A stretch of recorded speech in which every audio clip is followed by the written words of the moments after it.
फरवरी 2019 लेथपोरा पुलवामा में CRPF convoy पर खुदकश हमले में 40 के करीब सीआरपीएफ एहलकार हुए थे हिलाक। सान्हे की बरसी पर लेथपोरा कैंप में तकरीब। वजीर-ए-आज़म नरेंद्र मोदी ने बरसी पर किया ट्वीट। महलूक जवानों के साथ किया ताज़ियत का इजहार। एलजी सिन्हा का बयान, इंतहा पसंदी हरगिज बर्दाश्त नहीं की जाएगी।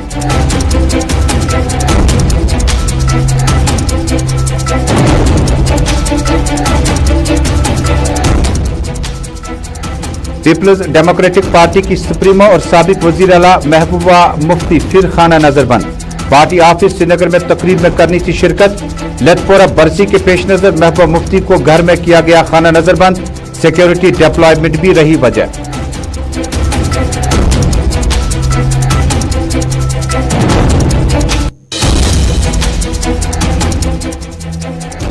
और बेरोजगारी से जूझ रहे डेंटल सर्जन का प्रेस कॉलोनी का रुख। 2 से 8 लाख का मुआवजा नहीं, सरकारी नौकरी का किया मुतालबा। पीएससी इंटरव्यूज कंडक्ट करे, मेहनत मशक्कत और तालीमी डिग्रियों को अपने हकूक सलब करने का लगाया सरकार पे इल्जाम।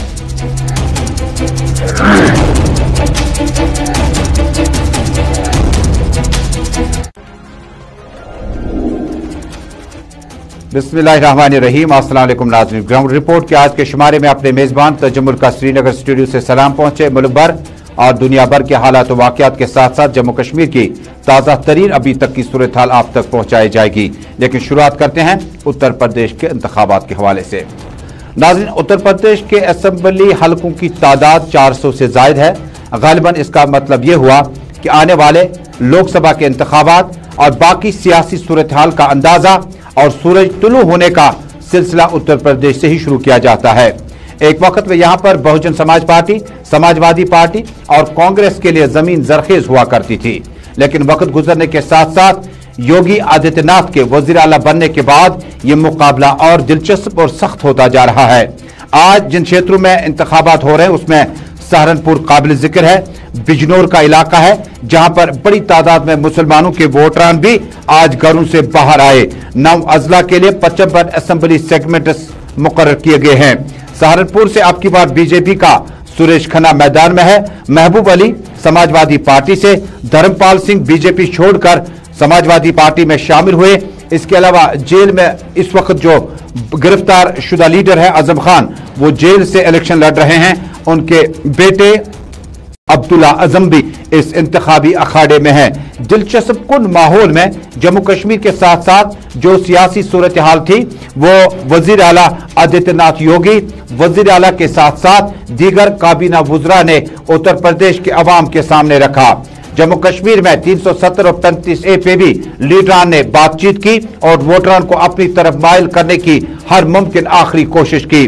वज़ीर आज़म ने अपने आखिरी इंटरव्यू में एनआई के साथ खुसूसी बातचीत के दौरान वज़ीर आज़म ने कहा था कि दुनिया भर के सूरत हाल और हालात वाक़ात को देखते हुए उत्तर प्रदेश के अवाम को योगी आदित्यनाथ का साथ देना होगा, क्योंकि वज़ीर आज़म ने दावा किया कि मरकजी स्कीमों के साथ साथ यहाँ पर जराइम पेशा अफराद के खिलाफ सख्त तरीन कानूनी शिकंजा कसा गया।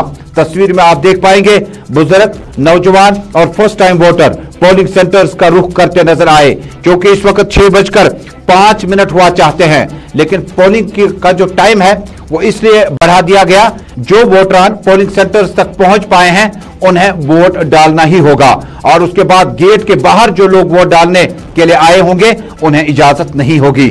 सीधे चलते हैं लखनऊ, जहां हमारे साथ मेरे सहयोगी अनूप त्रिपाठी मेरे साथ मौजूद है। बहुत बहुत शुक्रिया। तफसीलात से आगाह कीजिएगा कि अब ताजा तरीन सूरत हाल क्या कुछ है और क्या किसी इलाके से किसी गड़बड़ की कोई खबर आप तक पहुंची?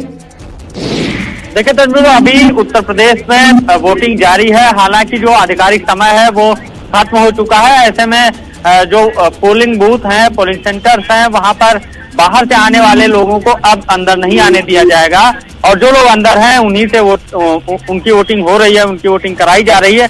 भले ही उसमें 1 से 2 घंटे का वक्त अभी लगेगा और उम्मीद है कि अभी का जो आंकड़ा है वो अभी 4 से 5% और वोटिंग का आंकड़ा ऊपर जाएगा, ग्राफ ऊंचा होगा।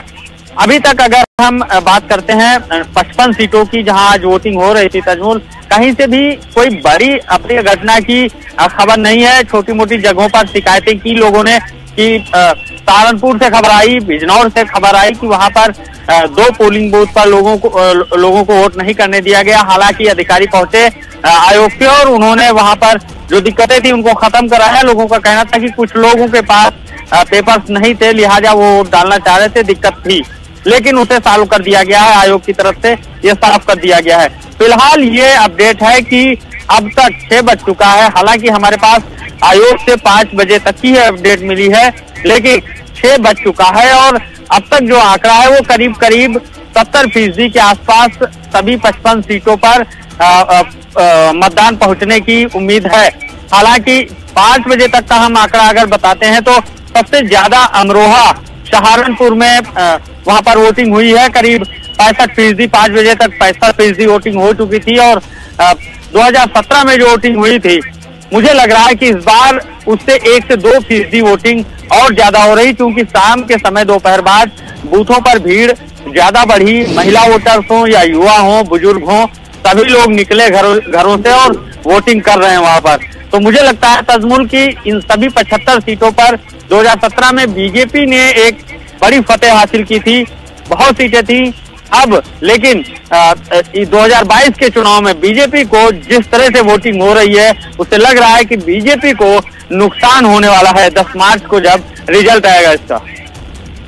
ये भी बता दीजिएगा कि जिन इलाकों का आपने तस्करा किया, आपने बिजनौर का किया, आपने सहारनपुर का किया, बीजेपी के पास अब की बार क्या इलेक्शन के दौरान, चूंकि कोविड-19 की वजह से बड़े बड़े जलसे जुलूसों का इनेकाद मुमकिन नहीं था, बीजेपी के पास क्या कुछ खास था उत्तर प्रदेश वासियों के लिए ताकि वो रीजनल पार्टीज के मुकाबले में, चूंकि 2014 के बाद जो ड्रामाई सियासी तब्दीली आई, आदित्यनाथ योगी और भारतीय जनता पार्टी ने जिस तरह से हैरानकुन तौर पर और खिलाफ तवक्कुह कि ऐसी कॉन्स्टिट्यूएंसीज में भी उन्होंने अपना झंडा गाड़ा, क्या बीजेपी के पास आपकी बार क्या कुछ था जो अमरोही से लेकर सहारनपुर से लेकर बिजनौर तक के और दीगर इलाकों में वोटरान के जहन को तब्दील किया जा सकता था? देखिए तजमुल, 2017 में जब भारतीय जनता पार्टी उत्तर प्रदेश में सत्ता में आई थी तो तमाम बड़े बड़े वायदे किए गए थे कि उत्तर प्रदेश के शहरों को स्मार्ट सिटी बना दिया जाएगा, लेकिन 5 साल गुजर गए, मुझे नहीं लगता है कि उत्तर प्रदेश का एक भी शहर स्मार्ट सिटी बना हो। हालांकि तमाम स्मार्ट सिटी, राजधानी लखनऊ हो, कानपुर हो, वाराणसी हो, तमाम शहरों को स्मार्ट सिटी का नाम दिया गया है, लेकिन जमीनी तौर पर वो आज तक स्मार्ट नहीं हो पाए हैं। तमाम वायदे किए गए थे, चाहे वो साफ सफाई की हो, स्वच्छता की हो, लोगों को चिकित्सा सुविधाओं की बात हो, पढ़ाई की बात हो, नौकरियों की बात हो, रोजगार की बात हो, करोड़ों युवाओं को रोजगार देने का वायदा किया गया था। पूरे 5 साल में बीजेपी सरकार के जो आंकड़े हैं, उनका कहना है कि हमने 5 लाख लोगों को रोजगार दिया है उत्तर प्रदेश की योगी सरकार में। लेकिन अगर हम कंपैरिजन करते हैं 2017 के चुनावी वायदे से, तो वो बहुत डिफरेंस दोनों में दिख। अब हम इस चुनाव की बात कर रहे हैं, आज वोटिंग हो रही है दूसरे चरण की। अगर हम इस दौरान बात करें कि उपलब्धियों की बात करें, सरकार की क्या उपलब्धियां हैं, मुख्यमंत्री जा रहे हैं, गृहमंत्री, देश के गृहमंत्री चुनाव प्रचार कर रहे हैं, प्रधानमंत्री भी पहुंच रहे हैं, लेकिन बात हो रही है राष्ट्रवाद पर, बात हो रही है हिंदुत्व पर, बात हो रही है तमाम जो प्रधानमंत्री की या केंद्र सरकार की योजनाएं हैं, चाहे वो अंत्योदय योजना हो या फिर लोगों को जो राशन दिया जा रहा है, लोगों के किसान सम्मान निधि दी जा रही है, गैस सिलेंडर जो दिए गए हैं, जो घर घर मामला है जो अमूमन सरकारें जो हैं जिस जगह पर भी वो इंतखाब के लिए जाएंगे, ये मुद्दे होते हैं। नेशनल और रूरल स्कीमों का भी तस्करा किया जाता है, अनएम्प्लॉयमेंट की भी बात की जाती है, लेकिन उत्तर प्रदेश में अगर आपको वजीर आजम से लेकर वजीर आला योगी जी तक देखेंगे तकरीरों में, तो कहा जाता था कि जम्मू कश्मीर में 35 से 370 की धाराएं जो थी वो यहां पर डेवलपमेंट के लिए बड़ी रुकावट थी। इस फैसले को लोगों में आपने किस तरह से पाया? क्या लोग इस चीज का चर्चा कर रहे थे कि उत्तर प्रदेश में इंतखाबात हों और जम्मू कश्मीर की बात चल रही है? देखिए तजमुल, मुझे नहीं लगता है कि चर्चा जरूर हुई, और तमाम जो बीजेपी के बड़े लीडर हैं वो अपनी अपनी जो सभाएं होती हैं, रैलियां होती हैं, वहां पर उन्होंने हर जगह दावे किए कि बीजेपी सरकार के पास ये उपलब्धियां है, 370 धारा हटाई गई कश्मीर से, ये भी बीजेपी की एक उपलब्धि है। लेकिन ये विधानसभा का चुनाव है, ये क्षेत्रीय चुनाव होता है, क्षेत्र की समस्याओं पर बात होती है, इसमें लोगों की पढ़ाई रोजगार पर बात होती है, शहरों के और गांव के विकास की बात होती है, उस पर बात नहीं हो रही है। बीजेपी अगर बात कर भी रही है, क्योंकि बीजेपी की तजमुल, मुझे लगता है उनकी अपनी मजबूरी है, वो विकास पर बात नहीं कर सकते हैं, चाहे वो कोरोना संक्रमण की बात हो या इससे पहले के जो 3 साल गुजरे हैं, उन 3 सालों में भी बीजेपी सरकार के पास कोई ऐसी बड़ी उपलब्धि नहीं थी कि उन्होंने उत्तर प्रदेश के 20 शहरों को स्मार्ट सिटी कर दिया हो। स्मार्ट सिटी का नाम जरूर दिया गया, लेकिन शहर स्मार्ट नहीं हुए। लोगों को कहीं भी सड़कों की बात है, तमाम कई बार मुख्यमंत्री ने खुद ऐलान किया कि उत्तर प्रदेश की सड़कों को गड्ढा मुक्त किया जाएगा, बढ़िया सड़कें बनेंगी, लेकिन 5 साल गुजर गए, उत्तर प्रदेश की सड़कें गड्ढा मुक्त नहीं हुई। तो मुझे लगता है कि बीजेपी सरकार के पास खुद विकास पर बात करने की कोई वजह नहीं थी, वो कर नहीं सकते थे, लिहाजा वो हिंदुत्व पर बात करेंगे, वो 370 धारा हटाने पर बात करेंगे, वो हिंदू मुसलमान की बात करेंगे, वो जो केंद्र की योजनाएं हैं उन पर बात करेंगे, वो पर भी बात करेंगे। बहुत बहुत शुक्रिया त्रिपाठी जी, लखनऊ से बराह रास्त मेरे साथी सहयोगी बात कर रहे थे कि उत्तर प्रदेश में दूसरे चरण के लिए मतदान जो है वो आज सुबह 9 बजे शुरू हुआ और जो ही सूरज के साए ढलने लगे, अब वक्त बढ़ा चुका है उन वोटरान के लिए जो वोटरान पोलिंग सेंटर्स तक पहुंच चुके हैं और इसके बाद गेट पे ताला चढ़ाया गया और बाहर से अब वोट डालने की अनुमति नहीं होगी। लेकिन जितने भी वोटरान अंदर आ पाए हैं वो अपने मत का, अपने हक राय दही का इस्तेमाल कर सकते हैं। उत्तर प्रदेश में सियासी सूरज किस तरह से तुलू होगा? भारतीय जनता पार्टी ने कोविड-19 की वजह से कई एक विकास के जो प्रोग्राम थे वो शायद मुकम्मल नहीं हो पाए और मेरे सहयोगी बता रहे हैं कि शायद इसका खमियाजा जो है कई इलाकों से, कई क्षेत्रों से उठाना पड़ सकता है।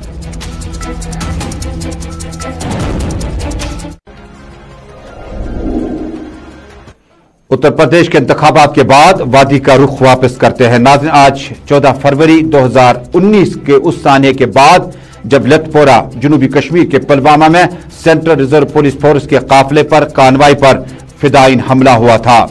14 फरवरी 2019 दोपहर के 4 बजे के करीब थे कि लतपोरा में सीआरपीएफ का काफिला गुजर रहा था और इसमें अचानक फिदायीन हमला हुआ और 40 के करीब सीआरपीएफ के एहलकार जाम बहक हुए थे। खुदकश हमले में गाड़ी के परखचे उड़ गए थे और इससे दिलचस्प कुछ बातें बता दूं। जमियाल सिंह हेड कांस्टेबल जो कि ड्राइवर है वो रेगुलर ड्राइवर नहीं था, वो मतबादल ड्राइवर के तौर पर इस गाड़ी को चला रहा था जो सुसाइडर्स ने उड़ा डाली और इस वजह से अब ये जो ड्राइवर था जिसकी ड्यूटी लगी थी वो बच गया और जिसकी ड्यूटी नहीं थी वो इस काफिले में 40 जवानों में के साथ अपनी जिंदगी से हाथ धो बैठा।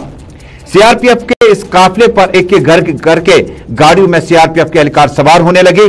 पानी की बोतलें, फल फ्रूट वगैरह हासिल करने के बाद अपनी अपनी सीटों पर बैठ गए थे।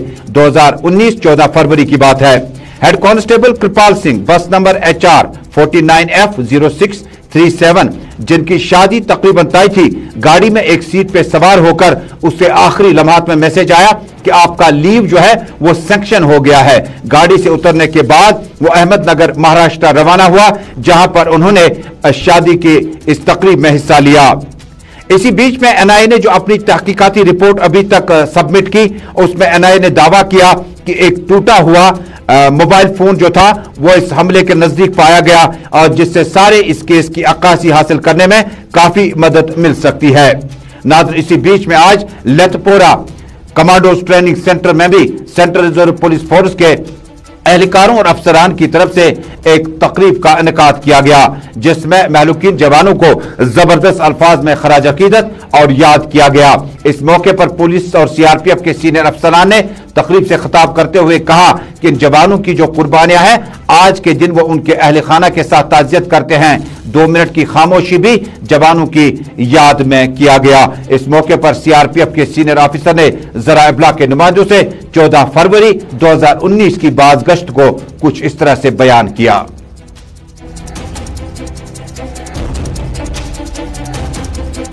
आप जानते हैं कि हर वर्ष हम 14 फरवरी का दिन यहाँ पर सब एकत्रित होकर मनाते हैं।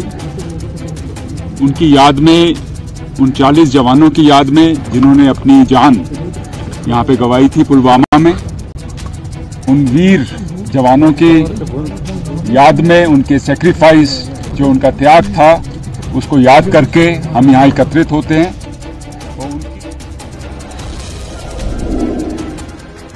जम्मू कश्मीर, मुल्क भर और दुनिया के हालात हाजरा पे मबनी प्रोग्राम ग्राउंड रिपोर्ट आप श्रीनगर स्टूडियो से बराह रास्त अपने मेजबान तजम्मुल के साथ इस वक्त मुल्क भर में देख रहे हैं। टेलीविजन नशरियात के साथ साथ सोशल मीडिया के तमाम प्लेटफॉर्म इंस्टा, यूट्यूब, ट्विटर और फेसबुक के जरिए से आप इस नशरियात को बराह रास्त देख सकते हैं। नाज़रीन, वज़ीर-ए-आज़म नरेंद्र मोदी ने आज इस तकरीब पर और इस सानिया पर अपना ट्वीट जारी किया। 14 फरवरी 2019 के हवाले से वज़ीर-ए-आज़म नरेंद्र मोदी ने तहरीर किया कि उन्हें आज 14 फरवरी 2019 के मौके पर 40 सीआरपीएफ के जवानों की कुर्बानी जो है उसकी याद आ रही है। हमने कहा कि इन्होंने बहादुरी और शुजाअत का मुजाहरा करके अपनी कुर्बानियां कौम के लिए वक्फ की। लेफ्टिनेंट गवर्नर मनोज सिन्हा ने भी अपनी ट्वीट जारी करते हुए 40 जवानों के आज बरसी के मौके पर उन्हें याद करते हुए अपना ट्वीट जारी किया। उन्होंने कहा कि मेरा अफराद खाना के साथ 2019 14 फरवरी को इन जवानों के जाम बैक होने पर जबरदस्त सदमा है और अहल खाना के साथ ताज़ियत करता हूं। उन्होंने कहा कि कौम इस वाकये को कभी भी नहीं भूल सकती है कि जवानों ने अपनी कुर्बानियां दी। उन्होंने कहा कि इंतहा पसंदी को किसी भी कीमत पर बर्दाश्त नहीं किया जा सकता है।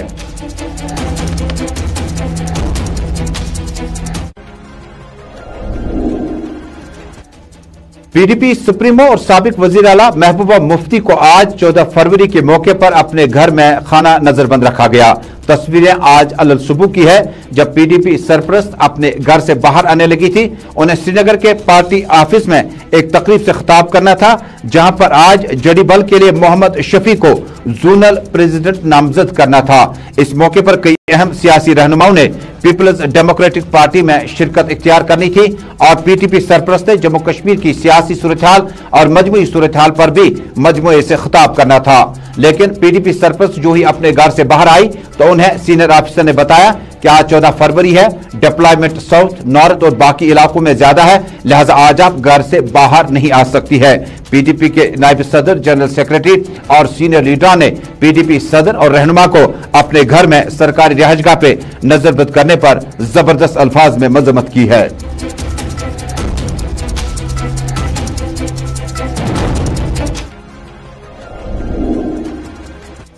नाज़रीन, आप कॉलेज से फारिग हों, यूनिवर्सिटी से फारिग हों तो आपकी एक मंजिल होती है कि शायद सरकार तक उनकी आवाज पहुंच जाए और रोजगार के वसाइल पैदा किए जाएं। अभी अनूप त्रिपाठी हमारे साथ यूपी से बात कर रहे थे, इल्जाम आयद कर रहे थे कि न ही विकास हो पाया, न अनएम्प्लॉयमेंट को दूर किया गया, इसलिए अब की बार सियासी मामला जो थे वो जम्मू कश्मीर में 35 से 370 और बाकी मामला के आसपास ज्यादा रहे। अब से कुछ देर पहले डेंटल कॉलेज श्रीनगर में अब बेरोजगार डेंटल प्रोफेशनल्स ने अपना एहतजाज दर्ज किया। श्रीनगर पहुंचकर अपना एहतजाज करते हुए इन डॉक्टरों ने कहा कि हमने अपनी नौकरी हासिल करने के लिए पीएससी से राब्ता कायम किया, वो फौरी तौर पर इंटरव्यूज कंडक्ट कराएं। उन्होंने दावा किया कि हमने सरकार की तरफ से यूथ के लिए जो पॉलिसी तैयार की गई है मिशन यूथ के तहत, उसमें 2 लाख से 8 लाख रुपया के लिए उन्हें मुआवजा दिया जा सकता है ताकि वो निजी क्लिनिक खोल सकें। उन्होंने कहा कि हमें निजी क्लिनिक खोलने की नौबत न आन पड़े, हम प्राइवेट प्रैक्टिस के दायरे से हटकर आवाम की फलाह बहबूद के लिए सरकारी अस्पतालों में इलाज मुआवजा करना चाहते हैं। डॉक्टर सलीम जाफर समेत कई एक डॉक्टर्स ने कहा कि अब बेरोजगारी में तंग आमद बजंग आमद, हमारे पास कोई दूसरा रास्ता नहीं है। हमने डिग्रियां हासिल की, हमने शब रोज पढ़ाई करके आने वाले दिनों में अपने अफराद खाना, अपने बुजुर्गों के लिए घरों में कमाई का चिराग जलाने का सोच ही रखा है।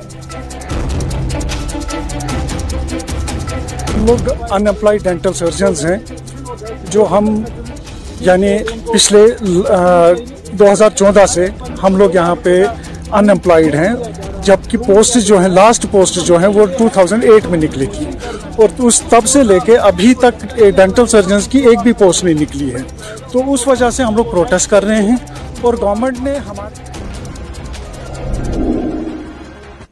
तबसरों, तजियों, मुरासलों से आरास्ता प्रोग्राम ग्राउंड रिपोर्ट में छोटे से वक्फे के लिए रुकेंगे। जब वापस आएंगे तो आपको बड़ी अहम खबर दिखाएंगे, क्योंकि कर्नाटक कोर्ट ने हिजाब के मामले पर अपने फैसले को महफूज रखा। इस छोटे से तिजारती वक्फे के बाद